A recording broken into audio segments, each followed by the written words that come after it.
This is Hidden Killers Live with Tony Bruschi and Robin Dreeke. All right, we got a lot to get through today, and it's your questions, and we got answers, again, because we're Radio Shack. We bought the rights to it, and we're also selling AA batteries right back over here in case you need any. They're really overpriced, and they're not going to last you very long, but they're Radio Shack. Anyway, we are here. We're going to break down the latest in the Nancy Guthrie case. It's becoming about the Sheriff Nanos case. It's like two separate things at this point, but all intertwined. So leave us your questions in the comments section for that, and we're going to try and answer them live here during this discussion. And we'll also, of course, continue the conversation off the air after the fact. And we're also going to be talking about the latest in the Kelsey Fitzsimmons case. Let's start out with Nancy Guthrie. You've been sending in the questions, not about the suspect, not about the evidence, but the man running the investigation, how the sausage is made. And maybe because there's a problem at the sausage factory, nobody's getting their sausages. Sadly. Robin Dreeke is with us, as always, retired FBI Special Agent Chief of the Counterintelligence Behavioral Analysis Program. This is fascinating. I was working on a story about Nancy Guthrie just the other day, and then this popped up into the ether of the 200 and some, like 240, I know the number directly in front of me, to zero. No confidence, the union voting against him. 60 some did not vote, but there was not a single one who said, maybe he's just misunderstood. Maybe we're like, I like him, but I don't know why. Not one person voted in confidence of Sheriff Nanos. You know all about leadership. You know how everything starts at the top. What's your reaction when you hear that? Sadly, I wish, this is one of those cases, and what we're covering with the Nanos angle, I wish there was solid answers on this, only because I don't get shocked by this kind of stuff because I was surrounded by this kind of stuff. Anyone that works in an organization, and even some organizations that are for profit, but if you're going to work in a government organization where people don't have to produce something to sell for profit to actually fund everyone, you're going to wind up with situations where you're going to have leaders that really suck. And unfortunately, you get a lot of them. And what happens is when systems become institutionalized around dealing with just bad leaders and learning how to work around them, that's what's become sad, because you start tolerating morons at the top. And so, seeing this, I wasn't shocked by it, not surprised. Actually kind of impressed that so many would put their names on the line saying, we want this guy gone. Now, is it going to make a difference at the end of the day? Only if Nanos will make the choice himself, because there's really not much anyone else can do. I know the town council was meeting on it yesterday, Board of Supervisors, but all they're going to do is ask him to step down. And I didn't hear the results of that yet, though. The levers that can be pulled are slim to nil, because the way, and I just did a whole piece on this, so I'm trying to go off of memory. Right. Essentially, if he refuses to provide this report that he needs to provide about his responses and what's going on, if he refuses to do that, then he can be removed. But as long as he complies and provides the report and shows up to answer the questions like he's required to do, they can request he gets stepped down, but they can't remove him. So that's independent of what those answers are. He can hand them the menu to Applebee's and go, here's my report, and go, well, he did turn in what he's calling his report. He's going through the motions, and that's essentially how the law is written. Is if you go through the motions and do what is asked of you, doesn't mean it's good or acceptable, but as long as you do it, then you've checked the boxes. It's one of these things where it feels like when these laws were made and these rules were put in place, nobody was thinking somebody may try and circumvent these in such a ridiculous way that we're going to be put into this situation. There's such assumptions, it seems, on so many of these standards, procedures, and practices that people are going to be acting to the best of their ability, when reality, we're running into situations here where they're just not. It'll be really good it'll be interesting So he appears to be living in the in the court of public opinion. I mean, Yeah. one of the reasons why he ran for sheriff to begin with is if you only run for those positions because you want to be out front, you want to be seen, you want to be heard, and you want to run your mouth.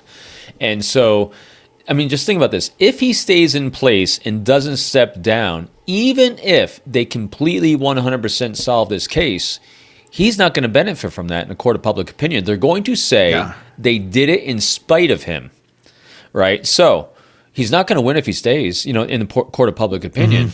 And the only way he can actually preserve what he has left of any reputation, try to salvage it, is take one for, you could say, I'm taking one for the team.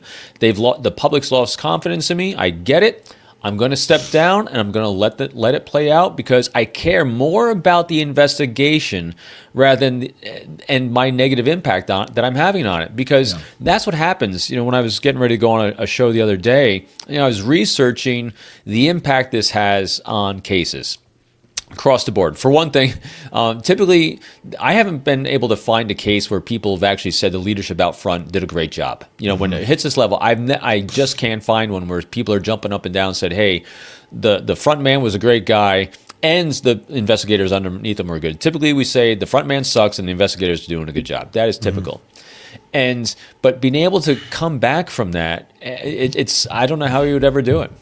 I don't see it. That was kind of what I was thinking earlier too, when I was working all this out. It was just there is no upside to this to stay in power, and it's like you're almost. I mean, he's retirement age. Like just be done. I mean, come on. Yeah. Consider yourself lucky that for 42 years nobody checked your resume, that you were able to sit there and get away with a bullshit resume for all of that time, and it took 42 years for it to finally come out, and it was by his own verbal diarrhea that it was found out because he lied. And then he lied and he backs it up going, well, I didn't think you were talking about everything's beyond Pima County. The question was, in your career, that doesn't mean exclusively Pima County. And maybe he's just an idiot. Maybe he really did think they just meant Pima County. I wouldn't put that past him. He doesn't seem like the sharpest crayon in the box.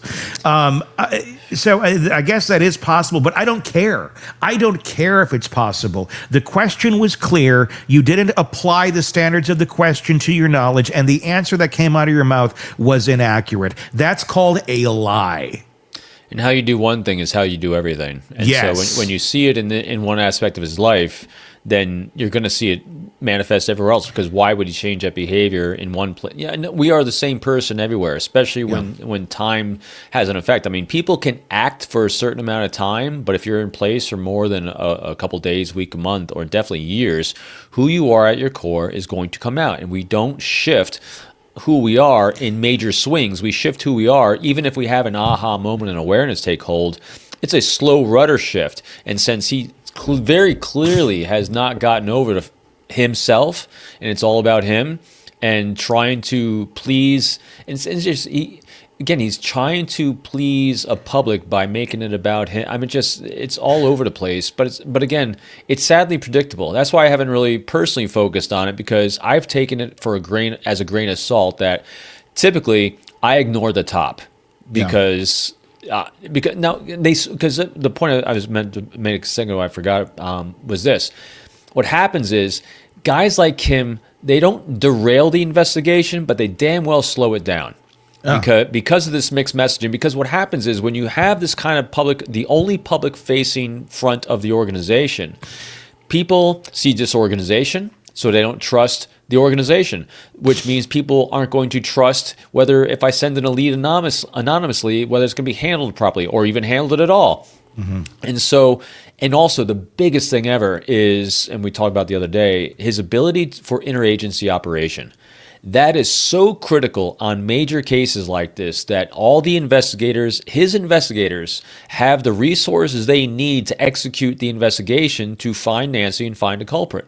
That is it. And all those things typically get handled at the top level, or while you're working on something else. It's your team that's going to do it, but he typically is the individual that should be reaching out, that should be accepting offers of help and assistance, as well as reaching out and getting offers of assistance. But when you don't have trust in an organization, it slows down, or his own ego and vanity gets in the way, or he gets stovepiped into, I'm going to do it this way because I've done it this way before, like where he's going to send the DNA to, or how he's going to do his messaging, whatever it is, he's thinking like this, and he's got zero, apparently, who knows, but it looks like zero loving critics in his life saying, hey, you might want to consider this. You can see him railroading right through with his agenda, with what he wants to do. It's worked for 42. He's got 42 years of reps of doing it successfully. Yeah. So someone telling him like you can't do it this way. Yeah, good luck. Like, good luck telling him it doesn't work that way, because it has. Yep. It's worked all the time for him for all those years. It's not the first time. I'm sure he's been told this is not the right way to do something, and he just keeps doing it. I mean, that's how he seems to operate and has been allowed to operate for all of that time. A lot of people, I mean, the question I think so many people are asking, because they're good moral human beings who wouldn't imagine going into a job and having lied on your resume in such an extreme way. Everybody pads their resume to a certain extent. You know, we talk ourselves up a bit, but like blatant lying is a little different. Like, no disciplinary issues. I mean, just completely flat out lying about your history is different than making yourself sound a little better than you actually are. And that's clearly what it looks like he allegedly had done and got away with for 40 some years. And people are like, how? How does someone then function for 40 some years knowing that that shoe could drop at any day? Because I think most of us, if we did that and we got into that position, we were able to create that ruse enough to get to where we were at, I think the whole time I'd be in that position, most would be like, wait till they do an audit of this and check this out. But some people never do. It's like once they get past the gatekeeper, it's like, I'm in. And that seems to be, and why? Because for a lot of people, that's just how it works. Yeah, you're seeing nepotism at its best. Not nepotism from a standpoint of you hire friends in there, but there's this phrase inside the Bureau. I don't know if it's still there, but we had the rabbi system, it's called. If you had a rabbi above you and you got in their good graces by taking care of them, making the boss look good, focusing on their career, you'd be included in that club. And you know what? We're going to take care of your career too. It was always important for me as an investigator, especially on these massive operations I'm doing, and as well as consulting for my agents that I was consulting for on the behavior side of the operations. Again, we've said this numerous times too. Strategizing the operation or the investigation for my case agent clients when I was running the behavioral team, that was the easiest part in the world. Because you're dealing with one or two individuals, how to have a great conversation, inspire them to trust you to solve a critical life challenge in their lives. That's really what everything comes down to. Even when you're trying to get someone to confess, you're trying to inspire them to share information in exchange for helping them solve a critical life challenge of going to jail for the rest of your life, potentially. You know, I can maybe mitigate that. I can be a resource. I can actually speak on your behalf. So there's lots of ways in which to communicate. That's the easiest part in the world. My entire energy, both in my own career and then consulting with our case agents in the field, was what kind of leadership are you dealing with? My first question always with every single case agent is, what does your bosses think about this case? Because that's the first thing I got to deal with. Because I will always assume that a case agent, an investigator, is doing the righteous work. If they're going at it, when you got a plate of a million things in front of you, and you only have time to hit 5, there's a lot of trust that they're going to pick the 5 most pressing things that could make a huge difference in people's lives, national security, whatever it is. And so when I got a case agent that says these 5 things are the most important thing, or this one thing is most important out of this whole buffet, all right, I'm all in. I will do all I can. Now we have to think in terms of how do we inspire management or a guy like Nanos to support us to do this? And so you start managing that. You know, we called it, this is what organizations call leadership up. This is where you got to lead your bosses to your conclusion so you can do the righteous work while you're managing their career for them. Because not most, who knows, a lot of these people like Nanos, they care so deeply about their career, which is that public image, which gets me elected, that they lose sight of the actual operations and things that matter to their citizens. It's amazing What a how monologue, that sorry. it's amazing because I think you probably go into it, with those things being very close to the vest, very close to your heart, very close to your goals and your identity, and slowly that erodes over time in that quest for power and control. And some people, I guess, are more drawn to that, to the, what was the someone said, the siren song of celebrity. Some judge said that recently in a case. I forgot what it was, but somebody said the siren call of celebrity. It is kind of that. I mean, whether it's celebrity or not, but it's being the top dog, and it's more important to be the top dog than to actually be right or do things in any sort of way that you're being held accountable or effective. Think about that. We see this all the time. So, I mean, we've been talking a lot about not just Nanos and the Guthrie case, but we've been talking about the Duggars. Yeah. So here you got Jim Bob in IBLP, a ultra conservative religious offshoot of baptism, of Baptist Church, right? Yeah. And so because I just finished the book that his daughter, one of his 19 kids, wrote, as well as the special Shiny Happy People. And what's really, really interesting is we see exactly the same thing. So let's presume he joined and went into this organization because of great family values, centered on family, children are a blessing from God, all these great, beautiful things, that fathers are the protectors, and then the church above that. I mean, on paper, without doing very, very surface level, it sounds very nice. It sounds like they're doing it for very altruistic, humanity, family-centered reasons. But then over time, he starts making money. He gets deals with the Learning Channel with 19, the 19 Kids and Growing, whatever, show. And he gets all these deals. And I think the number came out in the book. They said he probably made about $14 to $16 million that he'd never give any of his kids 1 cent to. And then finally, his eldest daughter is battling because she's undergoing tax stuff where he was claiming that he paid her but never gave her the money, so she's actually having to claim she's getting hunted by the IRS. Yeah, she's having to battle her father, who's then justifying his actions. Why I did this? Because I gave you a roof over your head, I gave you a car insurance, and so here's a dad that said he did everything for his family, that mission statement, but in the end, it was greed, control, and power. But he's believing his story, I think, the whole time. And so is Nanos. Yeah, so that's my circle back, is that, yeah. So here's a guy that joins law enforcement. I will always presume the best, because people don't join organizations, all right, I'm going to join this organization and just be an ass. But it happens. And so he joins the organization for all the righteous reasons why people go into law enforcement, to protect, serve, and take care of your community, right? But then along the way, he gets that taste of power. The dopamine starts flowing. And then in his mind, you see a whole pattern throughout his life. The ends justify the means. Well, if I want to be in leadership and take care of my people, I'm going to have to fudge my resume a bit. I'm going to have to exaggerate it here. And you know what? All my buddies will back me up because we got the blue wall going. So you can kind of envision this is what's going on in his mind. And then you get addicted to the dopamine, you get addicted to the power. And so as the sense of me takes over, the sense of other starts shutting out. Hence, my book is not all about me, because that's exactly what happens, is that we get so addicted to ourselves with no check and balance from a loving critic saying, as my wife's famous quote all the time is, anytime it's something to come up, a potential thing in my career, she'd always look at me and goes, why you? It'll totally derail anything. It's like, why indeed? What are my goals and priorities in life? Because she would always say, you're going to be home more around the family or home less. That's all we care about. It was always having someone ground you. And people like Nanos, zero granted. People like Jim Bob Duggar, zero, because his wife had to be subservient. She had to be, so that's how the systems get corrupted. It's like no check and balance from the top.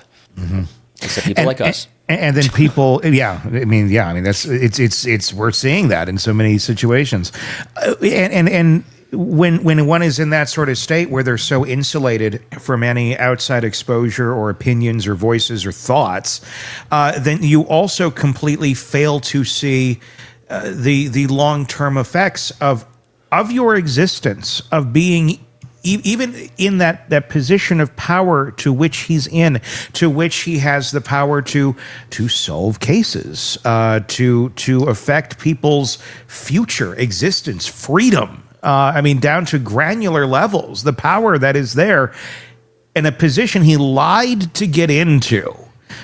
Now, what does that do to 40-some years of cases when we look back on it now? Because I can guarantee after his testimony the other day of basically he lied to get this position and to maintain this position about his track record there, all of these cases basically saying, he was hired under false pretenses, all of those cases are going to take a look at that and go, oh, so if he hadn't been here, then this couldn't have been done in this case, and that couldn't have been done, and that led to a guilty verdict over here. I think this is new evidence, or I can't say how far any of that's going to go in a court of law, but if you have anything that is, reasonably questionable and just needs to be pushed over that edge a little bit to be relooked at, it probably will be. And maybe that's a good thing in a lot of cases to have them relooked at if things were pushed in one direction or not. But it can also be a bad thing for cases that really were solved justifiably. The right person went away, was punished the way they were supposed to. But now all of those go out to be questioned as well because he existed in a position that he wasn't supposed to be in the first place because he lied. And that's one of those things he never thought of because it was all about him going into it and maintained for 42 years. Yeah, because guys like him think the ends justify the means. Yes. And so if, as you know, and it's guys like Bob Motta who would actually have a heyday now, going back and looking at, defenses that might have been tainted because he was the one that the ends justify the means. Yep. So we're going to re-examine all the evidence, re-examine how it's all collected. So I would think that they're going to go back and look at, or someone would look at the cases that he was investigating. Now, granted, when he hit the leadership positions, it'll get harder to do that. But again, they'll probably do, and I would say that anyone that was dismissed, any cases that he personally touched, anything that he personally had an interaction with, will get a second glance or a third glance or a fourth glance by a lot of people for a long period of time, which creates chaos. And the sad thing is that I really do think he's got a good department because, again, we went through those numbers. The clearance rate of his detectives is really, really good, which means they figured out how to work around this guy. But what happens is when you get some self-centered narcissist at the top, he'll claim credit for all their work, and so it keeps serving. Well, I'm doing a great job, and my way of hammering them, my way of doing this is working because look at our clearance rate. Yeah. Not taking into account that your clearance rate is great because you happen to have great people in spite of you. And imagine how much better it can be if everything was working as intended. You know, and if it's working that good and you're shit. Imagine if there's somebody good here in that position. How it could be like, if this is how good you are firing on not all cylinders, if you were firing on all, oh my God. Yeah. Well, let's get there. That's what the public wants. That's your serving and protecting wants, not this whatever the hell we have going on here. But there's so many questions. It's going to be very fascinating to watch and see if Nanos takes what I would say at this point is the righteous path and just steps down. And it's like, I'm okay. And we're going to get into that here in our next segment. Your thoughts in the comment section on Substack and YouTube. The links are in the description, and be sure to press subscribe wherever you are getting podcast. Here's what keeps showing up in a lot of your messages as we're going to be getting into the Nancy Guthrie case a little bit more today and the latest with the Nanos investigation. Forget the board meetings, forget the recall signatures, forget the politics. You want to know one thing. With all of this happening, is Nancy Guthrie still the priority? Is somebody still fighting for her? You got a lot of questions about that, and there's a lot of noise, as you've been hearing us talking about with Sheriff Nanos. Robin Dreeke, retired FBI Special Agent, Chief of the Counterintelligence Behavioral Analysis Program, is always my co-host with us as we're discussing this today. Let me ask you this, Robin. Even if Nanos has changed over at this point, let's say he steps down and you get somebody new in there. It's a new position. Somebody's going to, hit the ground running, but they're hitting the ground running when somebody else has been in that position for quite some time. So it's all going to be, a bit new territory. How does that affect this investigation? So it's a great question. I don't think it would affect the investigation and the investigators and what they're doing in their day-to-day. I think they're locked in. I think they're working very, very well with what they have. Now, what'll be really, really interesting if that does happen is a fresh set of eyes looking at what they do have and seeing what new decisions they make on what to share with the public. I think you need to. So here's what the public would love. The public would love some transparency about what transpired, what incongruencies meant what Nanos said. They'd look for explanations behind. He says this and he says this. He says this and he says this.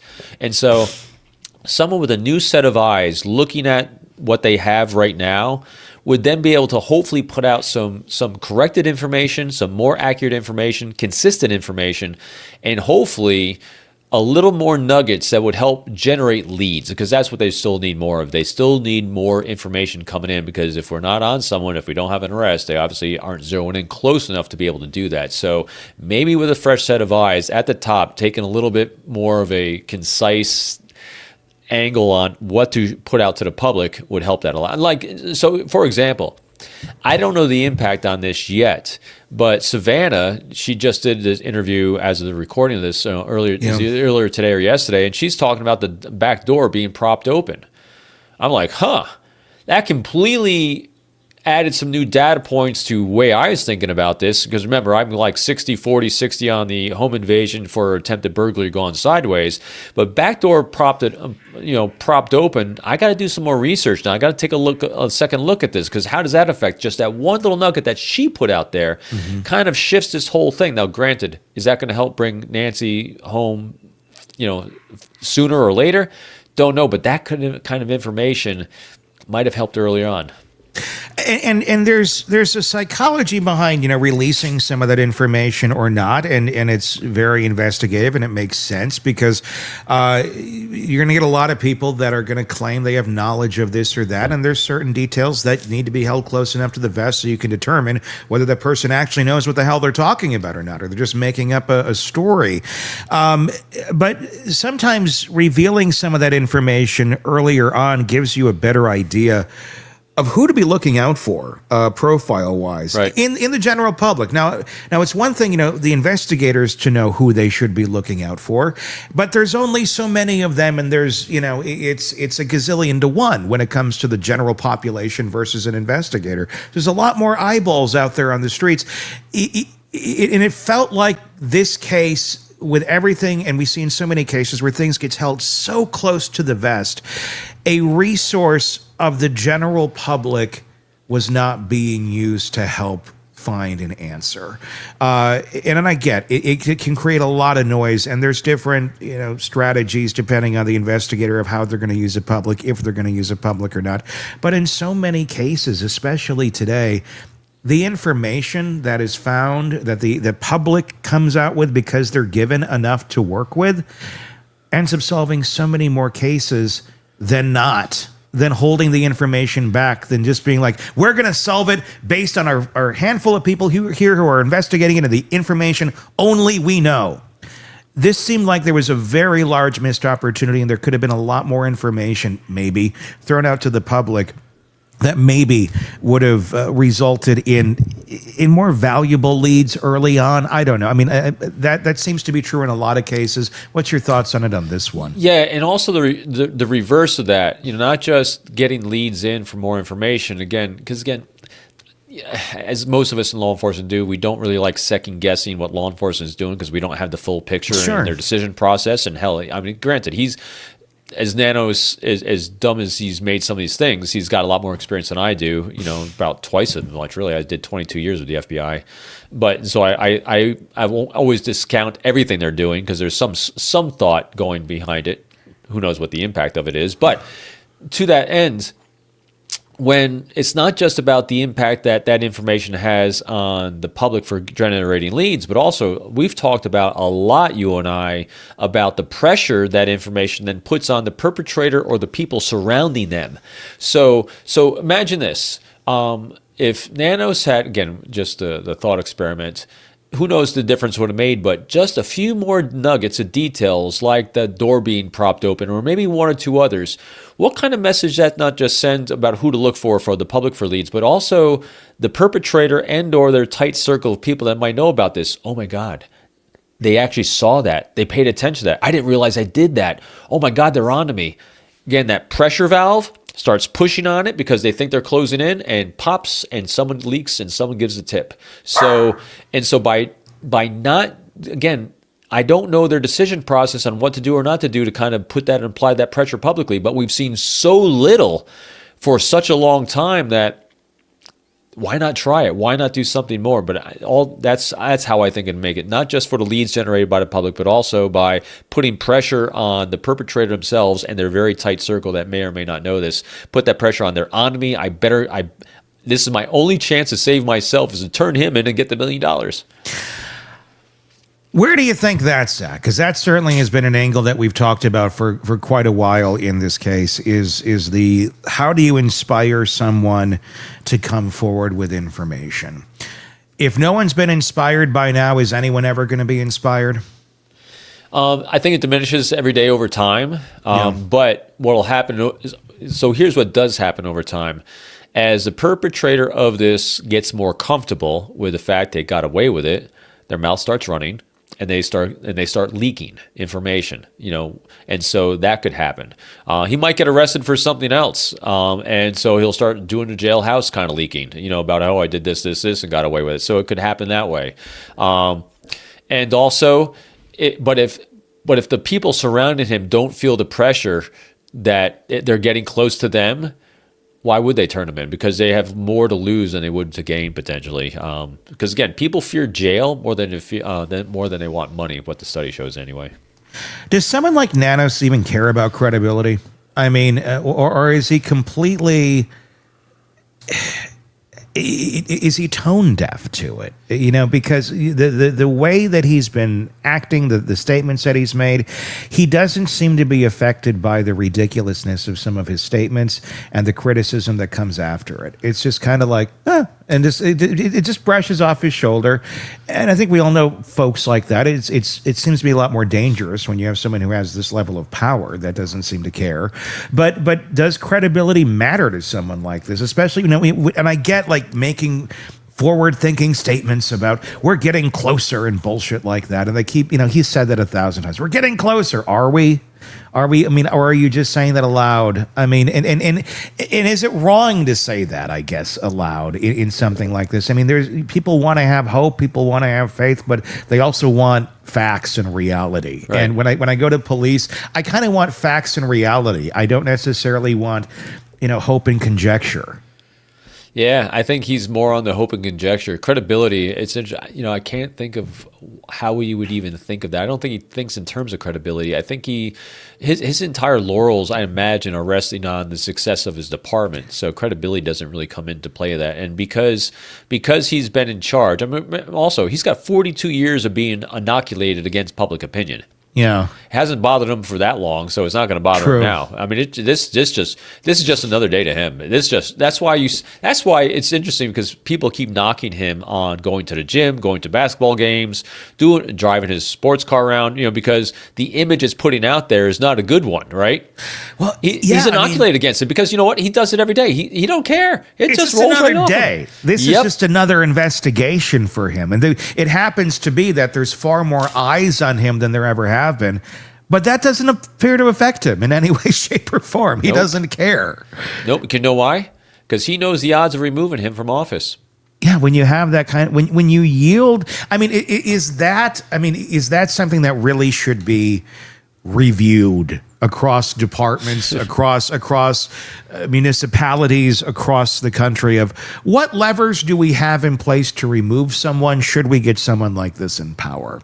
And it is going to be interesting because, some places, there already is leadership in there that is running and existing because this kind of structure exists. So there's not going to be a whole lot of interest in changing that up. But there will certainly be municipalities and jurisdictions where they're open and they have the ability to make some change. But again, like I said in our other piece, it really feels like these sort of considerations were not made when these sort of rules and laws were put in place, because the assumption is made that everybody is going to be really on the up and up, and nobody's going to be in there that has some sort of a toxic personality or some sort of narcissistic type personality. And I'm not diagnosing him, but that is incapable of seeing their own flaws and just running the ship into a wall, saying there's no wall ahead. It's like, no, there clearly is. He doesn't see it, does he? He doesn't see it. He's going straight towards it. Well, what levers can we pull? We don't have any to pull. That seems to be kind of where we're at. Maybe we should get those in place to prevent the next Nanos. It's really interesting. It's a great question. I don't know. I've never, because you know what I'm going to do after this. I got to deep dive and research, right? But I'm really curious too, because so here you have, he's an elected official. And now if he's treated like every other elected official, but he's in this position, that's an interesting dilemma, because if you look at a politician, like say the county supervisor, if the county supervisor there is an elected official, who really is the county supervisor leading, or are they just managing? Are they managing resources? They're managing budgets. They're really in a position where they're not leading. They're managing the welfare, the structure, the infrastructure, all the things we need, water, power, all those things. That's what that mechanism's set up for. The small, local governments. Mm-hmm. But Nanos, now here's another person that's in an elected position, just like that. That's in a more of a management role. Now you have someone who's actually elected to lead hundreds of law enforcement, sworn officers, and protect public safety at a very personal one-on-one level. That requires, I would think, a hugely different skill set and different level of accountability for their actions, because it affects many more people on a much more granular level. So you wouldn't think that the lever to remove a town supervisor would necessarily should be the same as the ability to remove a sheriff who is inept, corrupt, or incapable of performing the function of their job, which is public safety. Yeah. I mean, Nanos, he's not striking me as someone who's like, maliciously trying to do harm. No. He's just incompetent. Exactly. It's like, just go retire. Just, go enjoy your time, whatever. Definitely incompetent messaging, because it's messaging what it comes down to. Who knows behind the scenes? But obviously behind the scenes, all his cops that signed the petition said you're incompetent. So it's one thing, public opinion, as well as internally. You got issues. What if he was? What if he, and I'm not saying he is, but like they essentially, the way it's structured right now, you could have somebody who's in there doing a lot of nefarious stuff, and there's really not a lever to get rid of them. No. There is the everybody's like, there's the recall. Good luck with that. Just good luck. Honestly, I think there's 5 to 10%. I looked up. I did the research on how that would happen. It's like 5 to 10% chance that even would be effective. It's maybe that's a lever where it's like because it's a set number. It says it has to be X amount, and it basically they need 120,000 signatures, verified signatures, not just let's go on a website and click a box. Now we're talking like literally going door to door. What's your name? What's your address? Can I see some ID? And then we got to find a way that we can actually back this up, so they can't just go and you made up all of these. No, this has to be verified. As I remember it from the research I did. Again, I'll probably get it wrong, so correct me. But it has to be 25% of those who actually can be verified that actually voted for him in the first election or voting in the first election. So they have to verify that they actually voted in the election of him, and it has to be at least 25% of that voting population. It's something like that. I don't know the exact stat. Yeah, but it is something where it's like, can it be done? Yeah, in theory. I guess my microwave could also power us to get to the moon too, if it were like reprogrammed. But is it going to happen? No. Right. It's just it's a feat that is almost impossible to reach with the amount of manpower you would need to get there. And I think you'd almost need a sheriff in place that's really doing absolutely horrible shit, not just incompetent, to, I think, drive that level of turnout to sign this thing, to really, and I don't know if they have it. I don't know there's enough motivation here to do it. Just being incompetent, I don't think drives that level of outrage. It's too bad the board is, you too bad that the board is, like my town I live in here in Virginia, we have a board of supervisors, and each of those board of supervisors are elected by their districts and in our county. And I think we have like 5 or 6 of them. in my county that are on the Board of Supervisors for each of the districts in the county, like Nanos would cover, like our sheriff. You would think that, all right, so the recall won't work or isn't effective. How come the Board of Supervisors, you can make a simple rule like it has to be a unanimous decision by the Board of Supervisors based on what the union says or based on what, that they could actually call for a vote of no confidence by the Board of Supervisors to have a re-election. Now, granted, he could run again, and maybe he wins. All right, but why not just trigger that if in extreme cases, you would think? Well, and all it would do is, and if they could get the signatures, it doesn't remove him. It just triggers a new election. Yeah. Need to make it easier. Yeah, I mean, I feel like maybe the entry level, the point of entry should be a little more realistic when you have a situation like this. Don't make it so like anybody can just keep recalling back and forth. That gets to be a little monotonous and unproductive. But maybe make it so it's not like end of the world type scenario where if you need to pull this lever, you can do it. More like there's smoke and there's fire over here. We need to put it out before it completely engulfs the whole building. Yeah. Well, we got to wait till the fire catches a majority of the structure before we do that. Well, it's really bad right now. Why don't we do it? We got to wait. That's the that's the criteria, and that's kind of where we're sitting. Yeah, the union's actions on this are the ones that really kind of shifted my focus, because until the union voted unanimously a vote of no confidence against him, I was literally just, he was in the back of my mind of this. It's not the first time though. I know, but I mean, it was one of those things. I was disregarding him as just regular noise and upper level management, because I'm so used to seeing it not just on cases that we cover, but all over.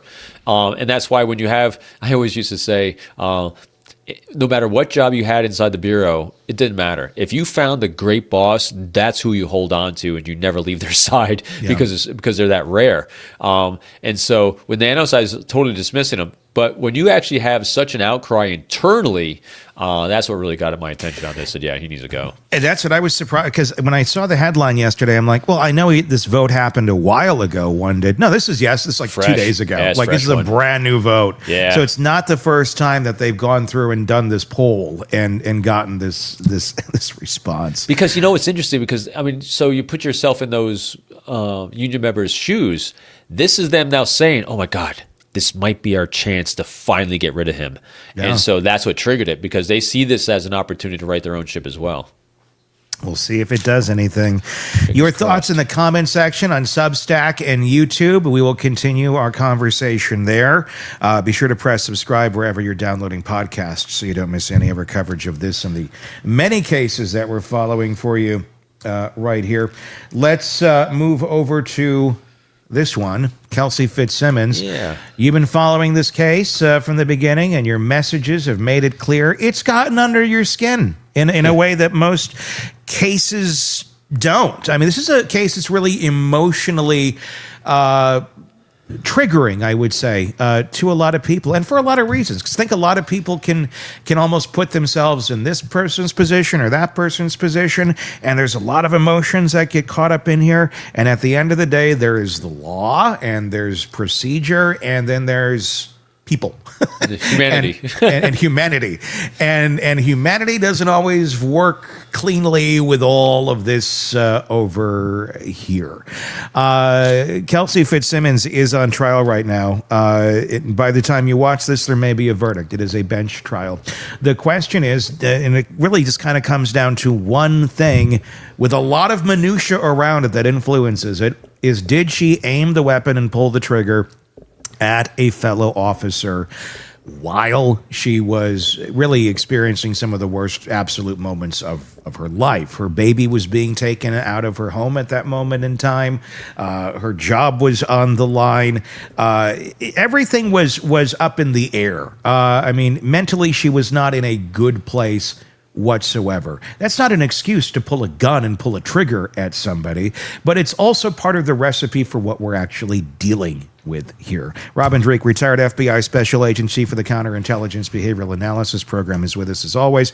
Let's start with one of the questions from the audience. As Kelsey said in the ambulance, that she kept repeating she was an idiot. This is kind of what I've been saying. It's like it was a mantra almost that she kept telling herself. This is what she was saying on the stand, that she was an idiot for trying to end herself with an unloaded gun. She tried to pull the oxygen mask off because she still wanted to die.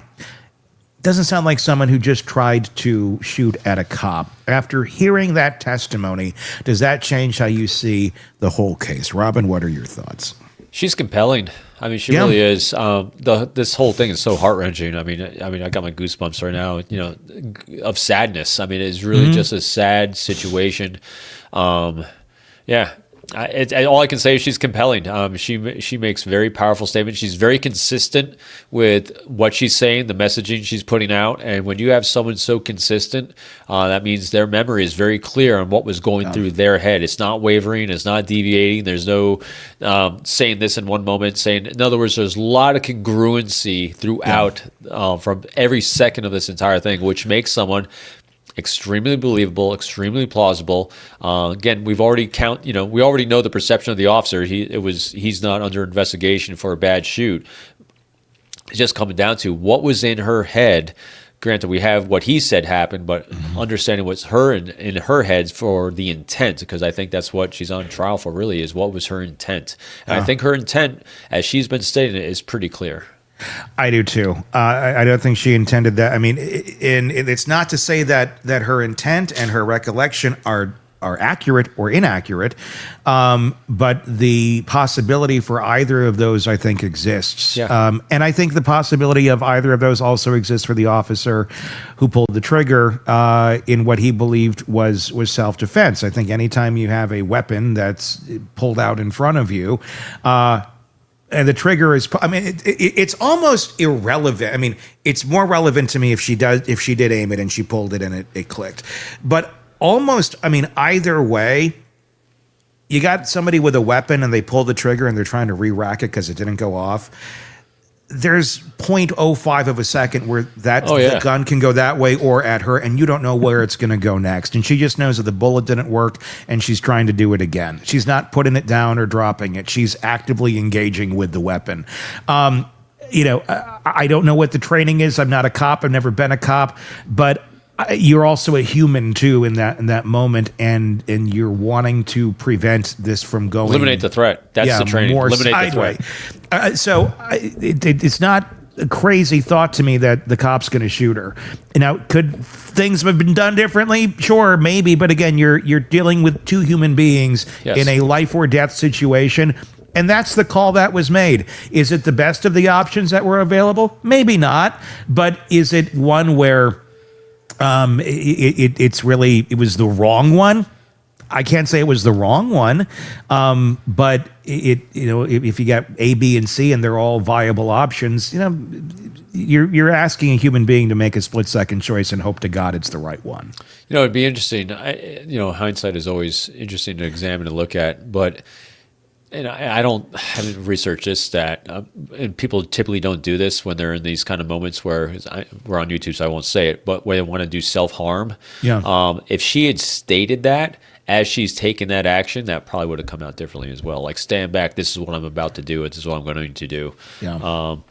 Because, again, when you are in that position and you see someone try to take a shot and then you see them attempting to reload, the vast majority of the time, the reason they're trying to reload is not because they're trying to do self-harm. They're trying to take you out. And there also was not the expectation of a weapon. They did not walk into that bedroom expecting. It wasn't, hey, Kelsey, go give us your gun. Which is kind of what I had thought was the situation to begin with. It's not. She was there to go get baby clothes. The guns, they believed, were locked up in the basement. They weren't expecting her to pull a weapon out. Yeah, no one does. Add that little, and if you think you're going there and you're accompanying your coworker, your friend, to go get the baby stuff that she needed to pack a bag for, and then suddenly she pulls a weapon and pulls the trigger. I don't care what direction it's pointed. You're in a very different situation at that moment. You're with an unhinged individual with a weapon. I mean, but again, at the end of the day, what was going on here, and that's the human side of it by definition of law. And I think that's when we get to the legal end of it, but we're not talking the legal end of it. But the legal end of it, I think she's in the wrong. Yeah, But does that mean she should go away for 5 years? Does that help anything? No. Right. This is someone this was a mental health crisis at the end of the day. I think she can admit herself it was a stupid thing to do. Yep. She will stand by for the rest of her life that she didn't aim the gun at him, and I believe she believes she did not. Unfortunately, we're never going to know the true answer to that, and regardless of whether she aimed it or not, the consequence was you might get shot. She knew that. I mean, you pull a weapon out in front of an officer, she's a cop. She knows how deadly that can be. She can't in one sentence be like, I don't know why I'm so surprised I was shot. And in the other being like, I get how it works. I'm a cop. You can't have it both ways. And and here's the other thing too. Granted, regardless of what her intent was, as she's maneuvering that weapon and handling that weapon, that barrel at some point was not pointing at her.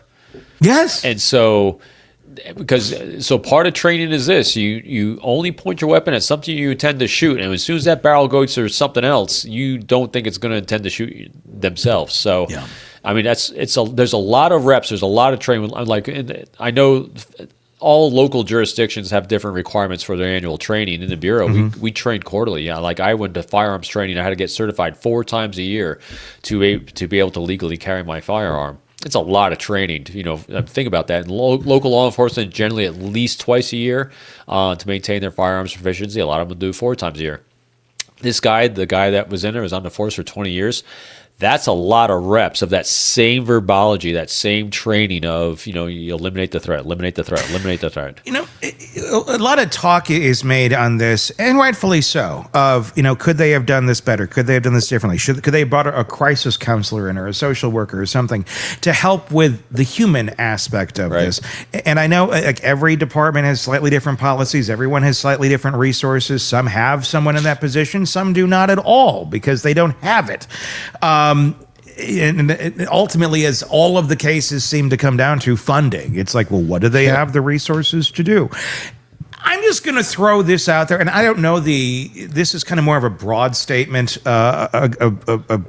police departments and such, especially ones that are very well armed, like militarily armed to the point of a war, when they're a relatively small department and maybe don't need tank-like vehicles and other shit that they end up getting.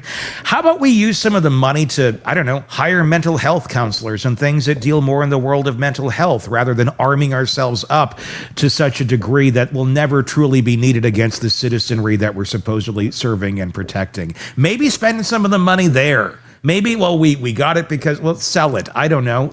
Use some of the money for that rather than larger, bigger guns and weaponry that you're rarely ever going to use, if at all. Maybe spend some money on the mental health end of things, and maybe you don't need such big guns and warlike equipment. Yeah, and just more fail-safe protocols. Yes. You may just make it standard instead of making it optional or making it subjective about who we're going to send and how we're going to send them. You just make it standard that, hey, we're going to send a mental health professional. We're going to send a counselor. When executing these things. I mean, just update the policies. Make sure they actually are coherent with what the reality on the ground is in these situations where mental health is going to be an issue, or even anytime. Because again, we looked up the numbers on this the other day when we were doing this live. Also was. I think it was with Bob Mata that we're talking about, the potential of violence escalates dramatically when you start serving orders to remove children. Yeah. That is, and so when something like that is triggered and there's been claims of mental health issues, you would think that we need to update our policies rather than just sending 3 badged individuals in there to serve the restraining order. That would shift. And if you're in a mental state and you think that that's a wrong that's being executed upon you at that moment in time, you're not. I mean, most people aren't gonna go, oh yeah, I'm batshit crazy. Come take my kid. Yes. You know, I mean, and I'm not saying she was batshit crazy, but people those are the least times that people are in touch with the reality of their emotions. If the authorities are literally coming in to take your child from you, you might not be in the best state to evaluate where you're at or the others around you. Yeah, I mean, just the whole everything, all of it could have been handled differently. But again, we're dealing with what they knew, what they were equipped with, what they were trained to do. And it is easy on the outside to say, well, if they would have done this or done that or known this or known that. I mean, again, she was a 20-some-year-old cop. I mean, there's other cops in the force that are young, too, that may not have the experience or the training. People are only as good as what they know. Again, it goes back to the fundamentals, I think, of can we just do better as a whole rather than we have to just keep litigating all of the mistakes that are made in every department here. How about we just as a whole go, let's just fix this shit so we don't end up in these situations to begin with. One of the viewers, because I can't say your name, I'm so sorry, Zachowski, put up there, they had social workers available and were approved, thanks Todd, approved to spend money on body cams but did nothing. So this is kind of what I was talking about. So I don't know about that being a factual statement. But regardless, but let's say in theory, yes. Right. So in theory, let's say that's exactly right. But how can that get circumvented? Because the guy that got assigned to serve the warrant says, I know her. It's not a big deal. I'll go talk to her. We're good friends. Yeah. And there the subjective choice comes in when they shouldn't be having one. Because if something, in other words, you put protocols in place, an SOP, standard operating procedure in place, so that those subjective calls that could become disastrous can't be made. And that's where, regardless of what was available, not available, this is the protocol we're going to follow when X, Y, and Z is triggered so that we don't have a misstep. Even though I know you're great friends with her, you got a great, great rapport, whatever it is, but this is the procedure we will follow because of this X, Y, and Z. And we got a question there, because that's the other part of the story. I'm curious about her fiance. What's up with him? Does he really have the best interest of the child at heart, or does he want to extract some sort of rent? I don't know the answer to that. He's not on trial. Yeah, Bob brought that up the other day. Yeah, and I don't know the answer to it. But if we're going to honestly look at it and examine it, you could look at the angle, because look, people weaponize this shit all the time, right. So they can have control over the kid. But every person who does this or has to get the authorities involved or has to get a child taken away from someone who is not mentally stable is not weaponizing the system. They're doing the best thing for the child. And one side of that equation is going to think the opposite. One side is always going to think, well, they're weaponizing it. They're trying to do this to me. And they're going to have a very different story than the other side. One has been institutionalized recently for very serious mental health problems. The other has not. There is a small child involved, and the number one priority for every single person in this circle should be the well-being of that child. You could look at this scenario and go, he was really thinking of the best interest of that child. The child shouldn't be with that mother. But the child was for a long period of time. There was plenty of times where he didn't seem to have any problem with this. Why suddenly now? I mean, there's a lot of, and that gets into the domestic angle of all of this. Yeah, but just because one person is saying, or trying to get a child removed from the others, doesn't mean that they're there trying to steal the kid or do something nefarious or prevent the child from being there. Yes, it can be weaponized. It's weaponized all the frickin' time. But there are certain modalities in certain situations where, look, somebody's going to be upset here because they're not dealing with reality on reality's terms, and they are a danger to the kid, whether they realize it or not. Do you think Kelsey thought that she was a danger to herself or others before those officers walked into the house, and then suddenly she found herself being quite a danger to herself and others the second that some of the constructs of her life changed around her? I mean, she wasn't in a good place, and that's just the reality of it. She just wasn't in a good place, and this was handled very rough in a way where you stir a pot this way, and you have very volatile chemicals in there, and you stir it too much. Guess what? It's going to explode, kids. Don't shake the bottle. Don't stir it that way. And they went in ready to shake it and stir it, and then they're, I wonder why this happened.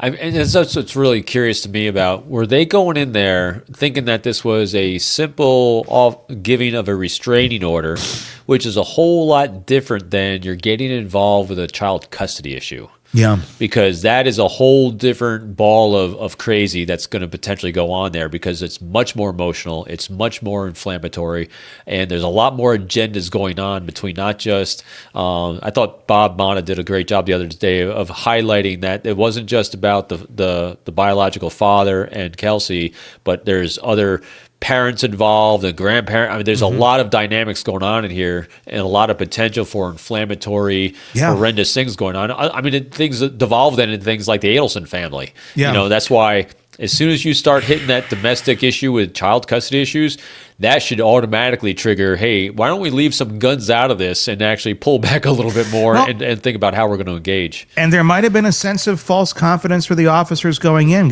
she's one of us, she's one of us. We're going to handle this. It's not it's not some crazy domestic situation where we don't know the parties involved. We don't know how volatile they are.